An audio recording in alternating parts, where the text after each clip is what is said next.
creating a stable environment for bilateral trade, a goal shared by both China and the EU. Premier Li Keqiang delivered a keynote speech at the business summit. He said China values peace above all, and China's will to solve the problem of spillover capacity is resolute, and the measures are effective.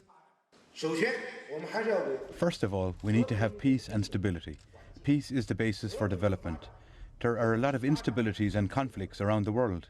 We suggest that countries involved in the conflicts solve the problems peacefully and constructively with negotiations. China will continue to maintain and contribute to global and regional safety. We need to deepen trade cooperation. The China and EU economies are complementary, and if we further open up our markets, our trade ties will reach a new level. China does not seek a trade surplus with the EU and is looking for more inputs of mid to high-end products from the EU. We wish that the EU will reduce restrictions on Chinese exports and eliminate trade protectionism. Regarding the steel overcapacity issue, we do not encourage steel exports as it heavily pollutes our environment. We will reduce another 100 to 150 million tonnes of steel production and 800 million tonnes of coal production in the next 3 years. The EU has become China's biggest trading partner, and China is EU's second largest trading partner after the United States.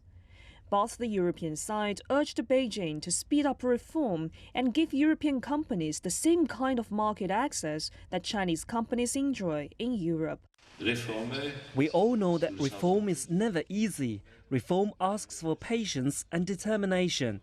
I know that progress has been made, but in some areas progress is slower or too slow, such as the reform of state-owned companies and the opening up of the capital of Chinese companies to European companies, especially in the service and investment sectors.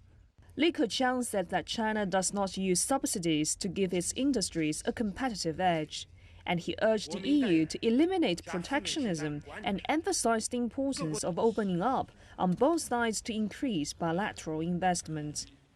Both China and EU advocate free trade and mutual benefit. China is increasing its investment in the EU, and the world's two important economies are working together to promote economic structural reform. Yuting, CCTV, Beijing.